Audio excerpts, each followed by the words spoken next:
మనకు retail inflation below 5%కి వచ్చినట్టు మనకు న్యూస్లో చూస్తూ ఉన్నాం. సో ఎనీవే ఇది ఒక మంచి సైన్ అని చెప్పొచ్చు. కాకపోతే ఏంటి అంటే ఇది యాక్చువల్గా జనరల్ పీపుల్కి ఏ విధంగా అవైలబుల్ ఉందనేది మాత్రం ఇది చాలా చాలా ఇంపార్టెంట్. కొన్ని చూస్తే మనకి ఏంటంటే కొన్ని ప్రొడక్ట్స్ పర్టికులర్గా ఫుడ్ ప్రొడక్ట్స్ చూస్తే కొన్ని వెజిటేబుల్స్ లాంటివి చూస్తే వాటి ప్రైస్ ఇంకా పెద్దగా తగ్గినట్టయితే ఏం అనిపించట్లేదు. స్టిల్ కొన్ని రకాల వెజిటేబుల్స్ చాలా ఎక్కువ కాస్ట్ అయితే మనం అబ్జర్వ్ చేస్తున్నాం. సో ఎనీవే ఇక్కడ ఇన్ఫ్లేషన్ అయితే తగ్గుతూ వస్తుంది గత 3-4 నెలల నుంచి. బట్ ఇది మళ్ళీ ఇంక్రీజ్ అవుద్దా అంటే డెఫినెట్గా అవుద్దని కూడా చెప్పొచ్చు. అసలు అలా అని చెప్పేసి అవ్వదు అని కూడా చెప్పలేము. ఎందుకంటే మనకు ఆల్మోస్ట్ హార్వెస్టింగ్ సీజన్ అయిపోయింది. మనకు ఏదైతే సీజన్ అయితే ఉందో అది కంప్లీట్గా డ్రై సీజను.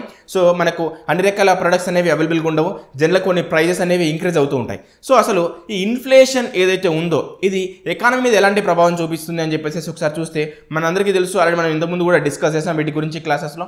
సో ఏం లేదు, ఇక్కడ ఈ ఇన్ఫ్లేషన్ ఈ ద్రవ్యోల్బణం ఏదైతే ఉందో జనరల్గా ఏంటంటే ఈ పర్చేసింగ్ కెపాసిటీని తగ్గిస్తుంది. పీపుల్ యొక్క పర్చేసింగ్ కెపాసిటీని తగ్గిస్తుంది. ఒకప్పుడు ఫర్ ఎగ్జాంపుల్ ఇన్ఫ్లేషన్ తక్కువగా ఉన్నప్పుడు ఒక 100 రూపాయలు పెడితే మేబీ ఇంట్లోకి ఒక రోజుకు సరిపోయే గూడ్స్ దొరికినప్పుడు ఇన్ఫ్లేషన్ పెరిగినప్పుడు ఏమవుతుంది అంటే ఆ 100 రూపాయలు పెట్టినప్పుడు ఏమవుతుంది, అందులో సగం గూడ్స్ మాత్రమే రావచ్చు, అంటే సగం కమోడిటీస్ మాత్రమే కొనగలగవచ్చు. ఇన్ఫ్లేషన్ పెరగడం ద్వారా ఈ విధంగా ఏమవుతుందంటే జనరల్గా ఈ పర్చేసింగ్ కెపాసిటీ ఆఫ్ పీపుల్ అనేది తగ్గిపోతుంది. సో ఇక్కడ మనం ఒకసారి అబ్జర్వ్ చేస్తే ఈ కంబైన్డ్ ఇన్ఫ్లేషన్ అంటే జనరల్గా మనం చూస్తూ ఉంటాం సిపిఐ కంబైన్డ్. ఇది జనరల్గా 4 వరకు ఉండాలని చెప్పేసి కూడా ఆర్థికవేత్తలు చెప్తూ ఉంటారు. ఎందుకంటే అసలు ఇన్ఫ్లేషన్ లేదనుకోండి, అసలు రేట్లు పెరగట్లేదు అని చెప్పేసి అనుకోండి, అప్పుడు ఏమవుతుంది జనరల్గా ఈ ప్రొడక్షన్ చేసే కంపెనీస్ కూడా ఏమనుకుంటాయి, పెద్ద రేట్లే పెరగట్లేవు, మనం చేసి మాత్రం ఉపయోగం ఉందని చెప్పేసి వాటికి పెద్ద ఇంట్రెస్ట్ రాదు.